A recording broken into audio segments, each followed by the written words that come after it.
If you've had a blood test lately, and your doctor said the words your kidney numbers are a little off and you felt your stomach drop, if you've been quietly worried ever since about a word you barely understand, creatinine, I want you to take a slow breath right now.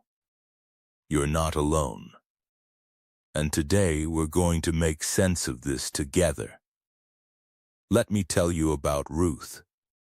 Ruth is 68, sharp as a tack, walks her little dog every morning, rain or shine.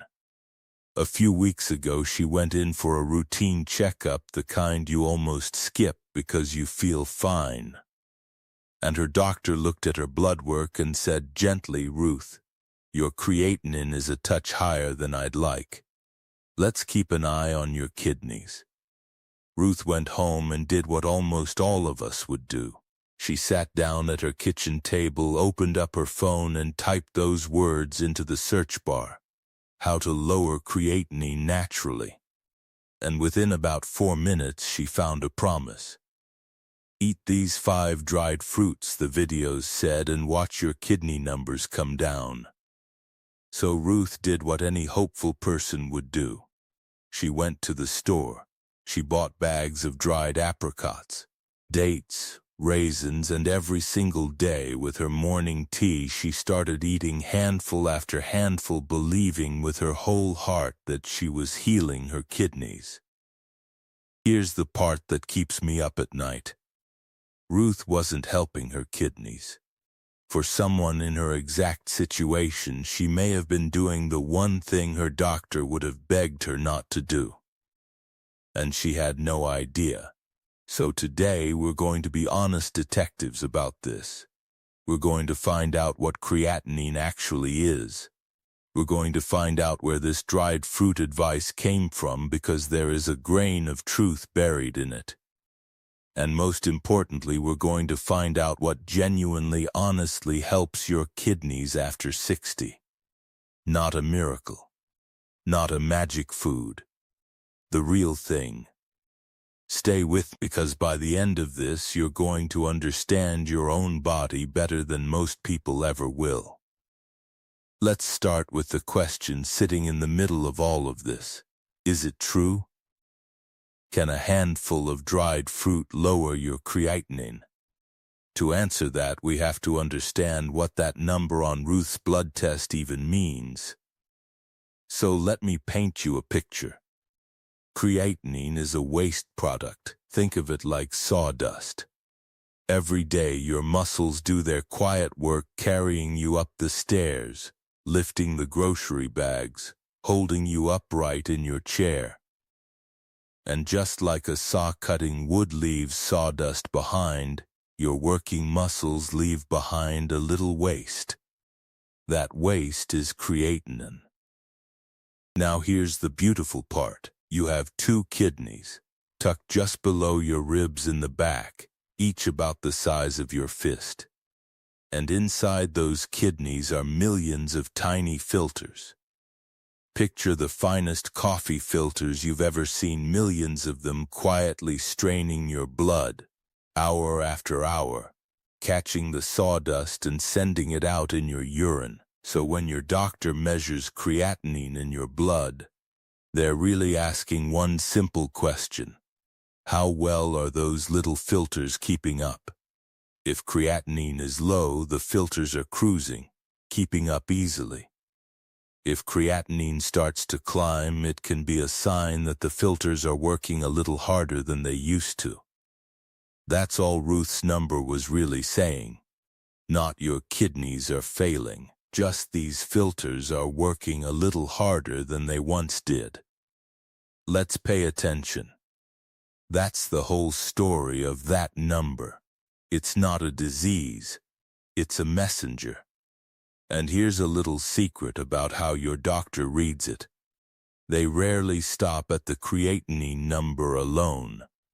They take that number, along with your age and a few other details, and they turn it into a kind of kidney score, a single percentage that says, roughly, here's how much filtering power you've got left.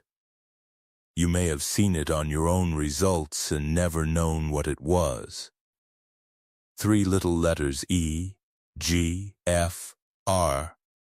All it really means is, what percentage of a young, healthy pair of kidneys are yours performing like right now? So when creatinine drifts up, that score drifts down.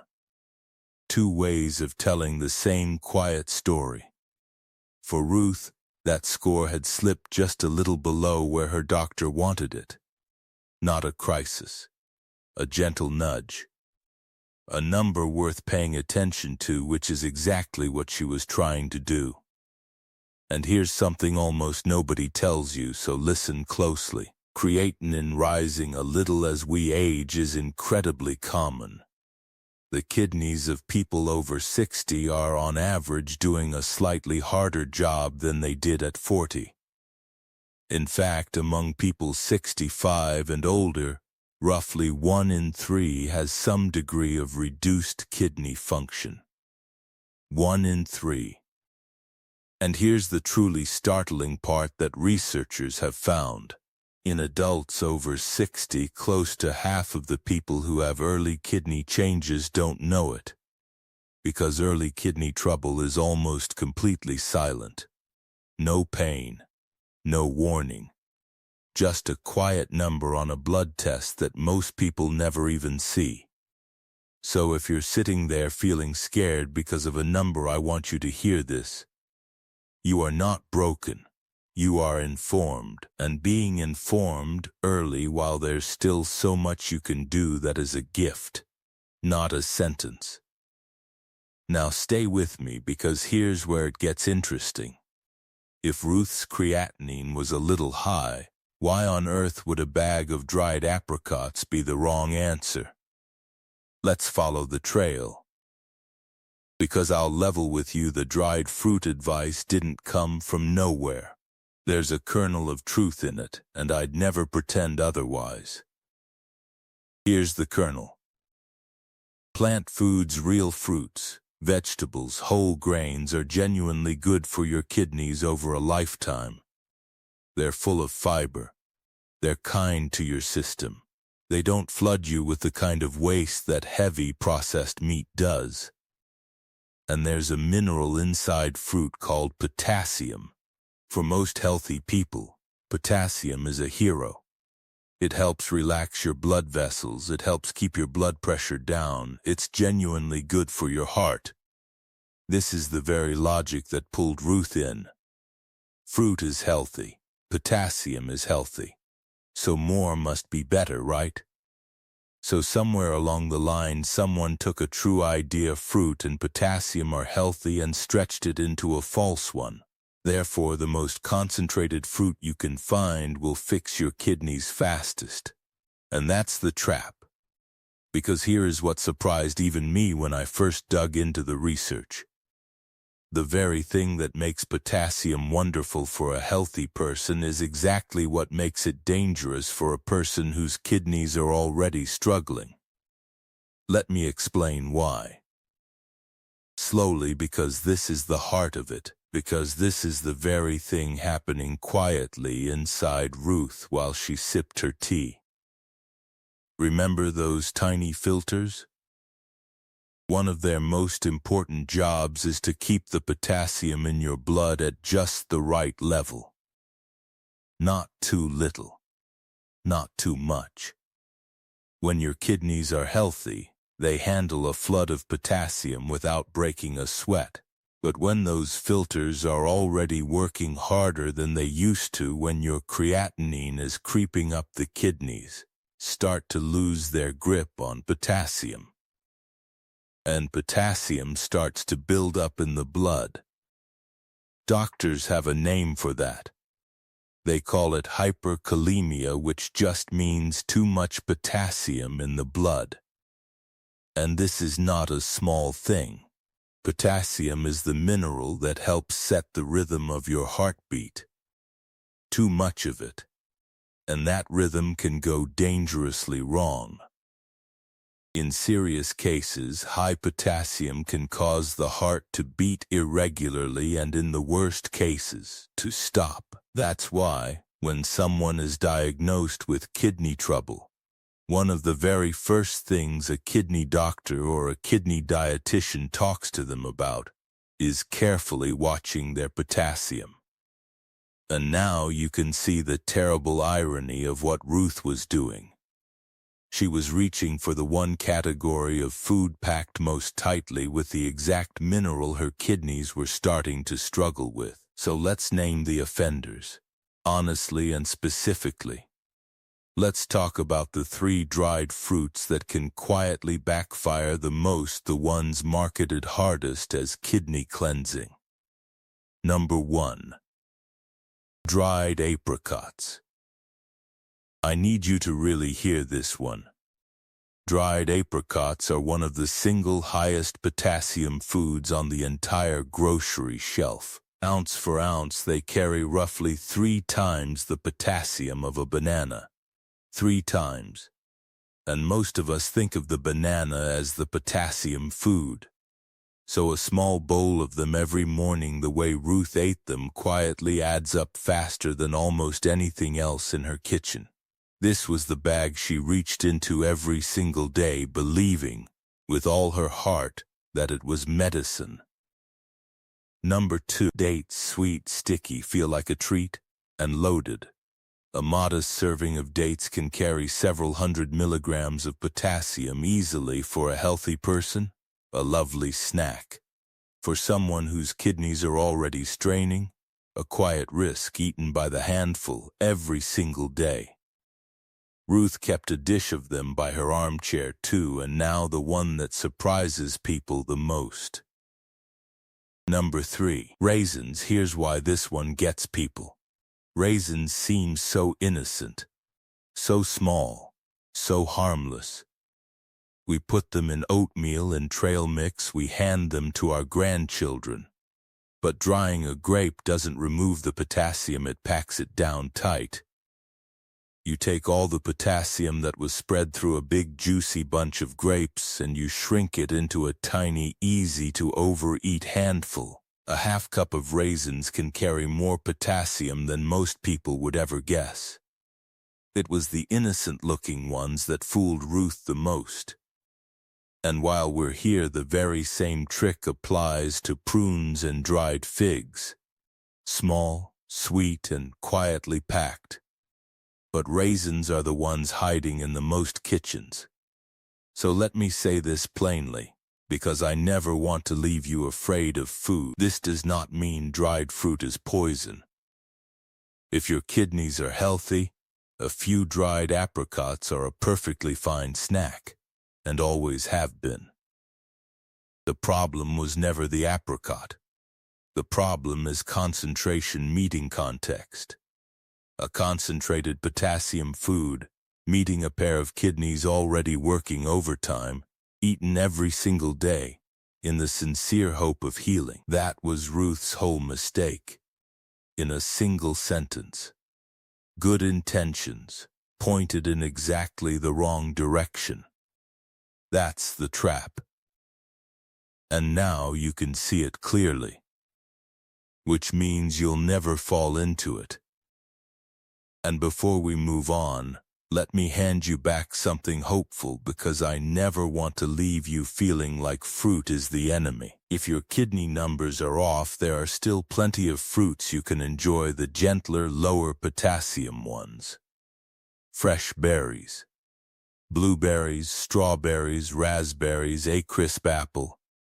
Cherries, these are naturally lower in potassium. And they still give you that fiber, that sweetness, those antioxidants your body loves. So this was never about giving up fruit. It's about choosing the fresh, whole ones and being wise about the dried, packed ones. Ruth was so relieved when she learned this. She thought she'd have to give up fruit entirely. She didn't. She just traded the dried apricots for a bowl of fresh berries, and honestly, she liked them better. So take a breath with me here. Because we've done the hard, honest part. We've cleared away the myth. Now comes the part you actually came for. If dried fruit isn't the answer, what genuinely, truthfully helps your kidneys after 60? Let me be very clear before I give you a single tool. I am not going to promise you a miracle. Kidneys are not like a scraped knee that heals good as new. When kidney filters are damaged, that damage often can't be fully undone. But, and this is such an important but here is what the research genuinely shows. This is the part I most wanted Ruth to understand, because it's the part that turns fear back into hope.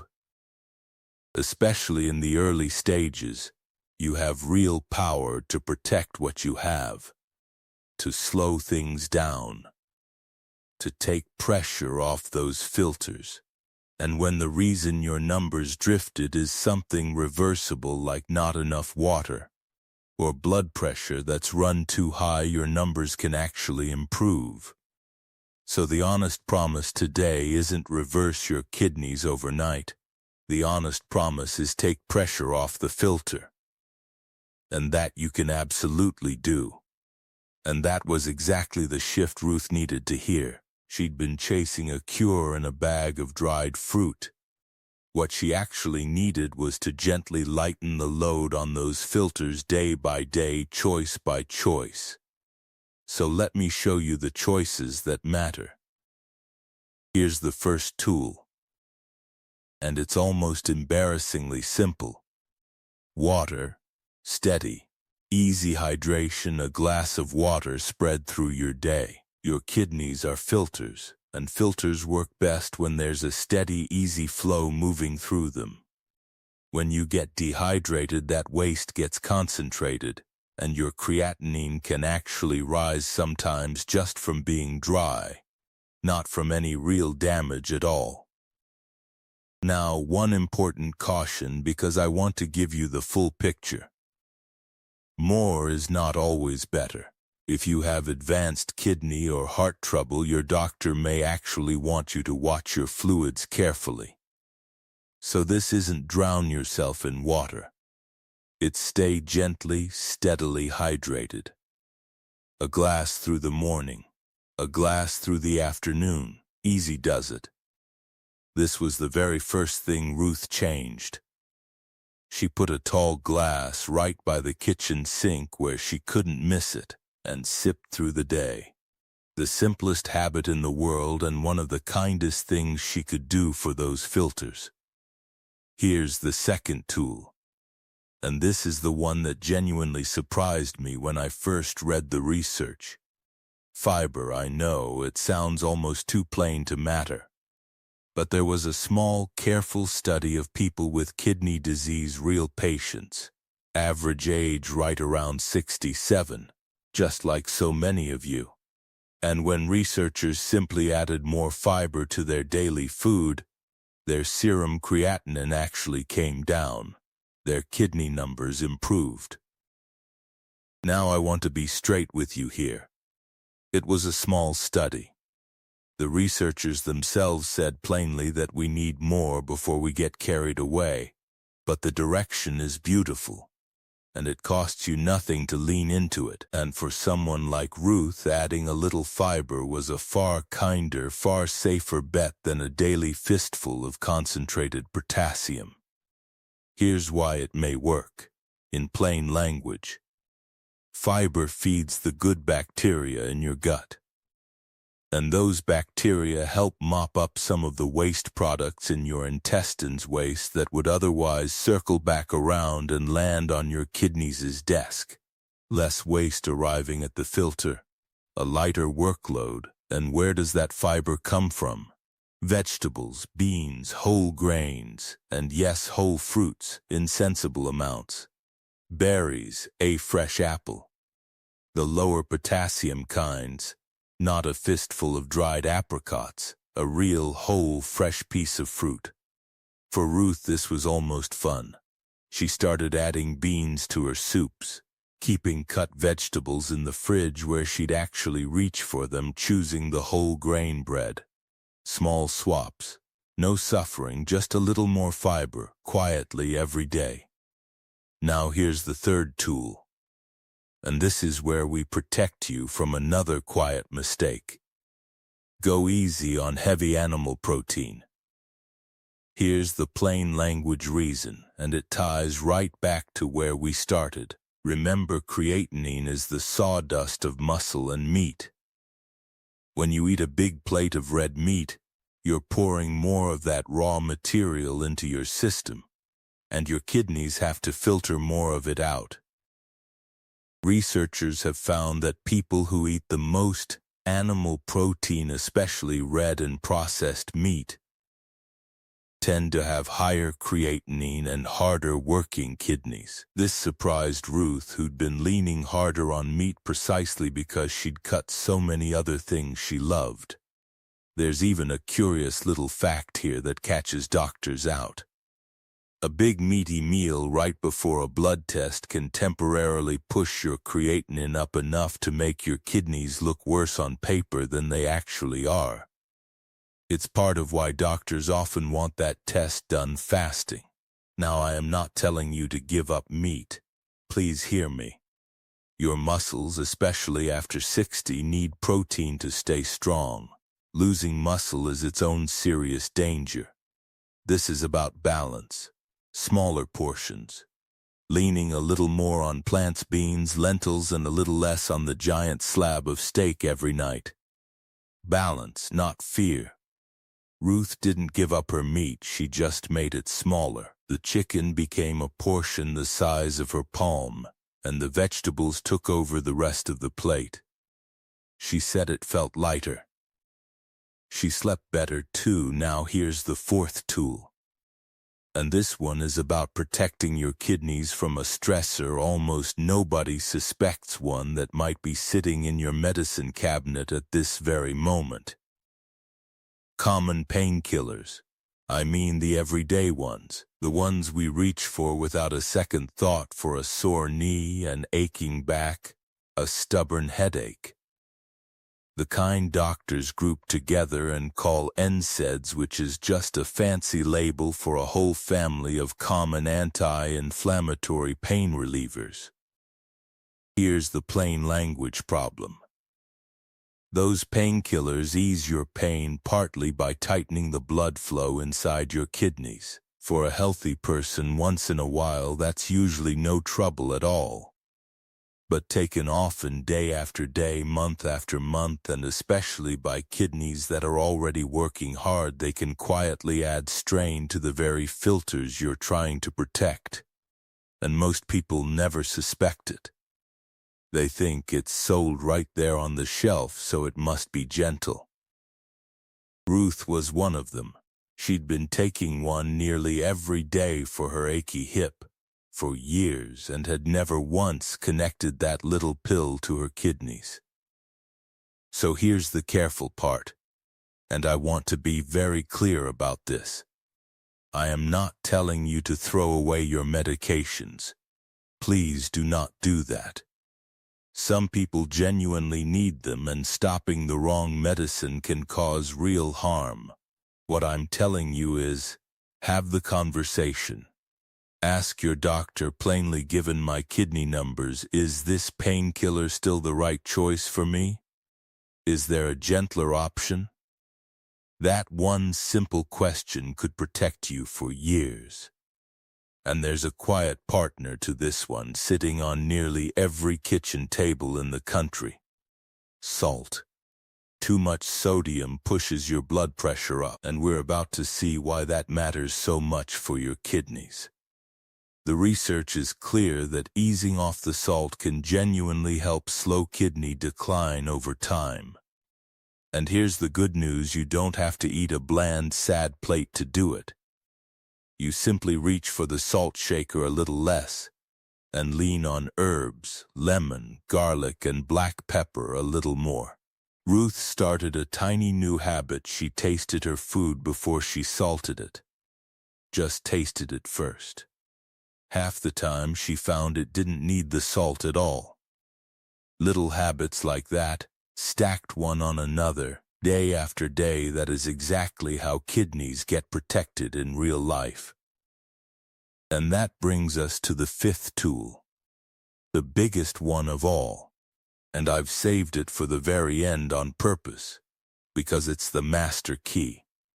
The two things that put the most pressure on your kidney filters year after year are high blood pressure and high blood sugar.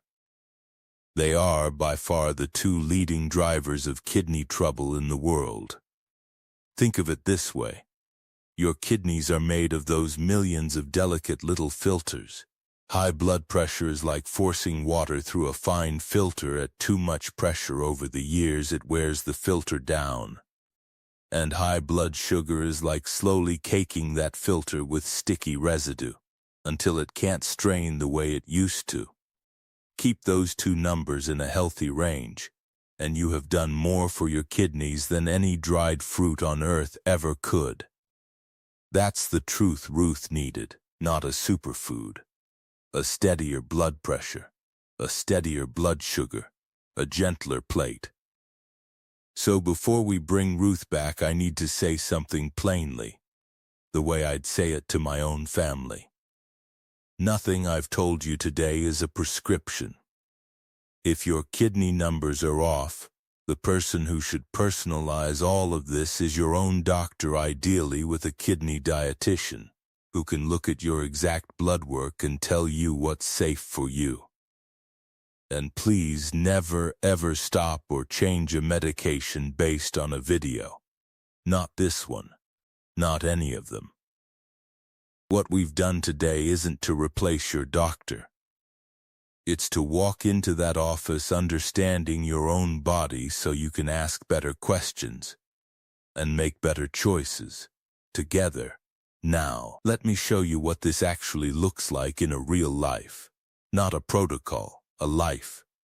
Picture a kitchen in the early morning, a glass of water on the windowsill catching the first light, a bowl of oatmeal with a small handful of fresh blueberries stirred in, not a pile of dried apricots. Fresh, gentle, whole, a short walk with a little dog down a quiet street, moving those muscles just enough. That little dog is Ruth's, that quiet street is hers. This right here is the morning she quietly built for herself. A plate at dinner where the vegetables and the beans take up most of the room and the meat is the guest, not the whole party. And a blood pressure cuff in the drawer that actually gets used now and then, not out of fear but out of quiet, steady care. That's it. That's not a protocol. That's a life. A calmer, kinder life for two hard-working kidneys. So let's go back to Ruth. Ruth put the dried apricots away. Not in shame, she'd been doing her sincere best with the information she had. But now she knew better. She went back to her doctor. She said, "Walk me through this. What's safe for me?" Her doctor was honestly delighted, because a patient who understands their kidneys is a patient who does beautifully. They looked at her water, her plate, her blood pressure. They made small, steady changes, nothing dramatic, nothing frightening. And a few months later, when Ruth got her blood work done again, her numbers had settled. Steadier, a little better. Not a miracle, she'd tell you that herself. A course correction. Made in time, because she finally understood what was really going on. And that peace of mind, knowing she was finally working with her body instead of against it, that was worth more than any superfood ever promised. So let me leave you with the three things that matter most, the ones to carry with you. 1. Stay gently, steadily hydrated. A glass through the morning, a glass through the afternoon. Give those filters an easy flow. 2. Feed your kidneys fiber and whole. Fresh foods, not concentrated, dried ones. Real vegetables, beans, berries, a fresh apple. 3. If your kidney numbers are off, go easy on concentrated potassium and heavy meat and talk to your doctor about your blood pressure and blood sugar. That's where the real power is. And here is the truth I want you to hold on to tonight. Your body has a remarkable capacity to protect itself at any age when you finally stop fighting it and start working with it. Ruth found that out one small choice at a time. And so can you. You are not too old. You are not too late. You are exactly on time. If this helped clear away a little fear and hand you back some control, do one small thing for me. Share it with someone you love who might be quietly worrying about a number on their own blood test. It might change everything for them. And before you go, I have to tell you about the one thread that ran quietly underneath everything we talked about today. Did you notice it? Of the two biggest drivers of kidney trouble, one of them kept surfacing again and again. Blood sugar. It's the sticky residue on the filter. It's one of the master keys to your kidneys, your memory, your heart, nearly everything. And here's what almost nobody over 60 understands about their own blood sugar, even people who've been told theirs is fine. Next time I'm going to show you what's really happening with your blood sugar after 60, and the surprisingly simple, gentle ways to bring it back into balance. It might just be the most important conversation we've had yet. I'll see you there. Take good care of yourself. And take good care of those two hard-working kidneys.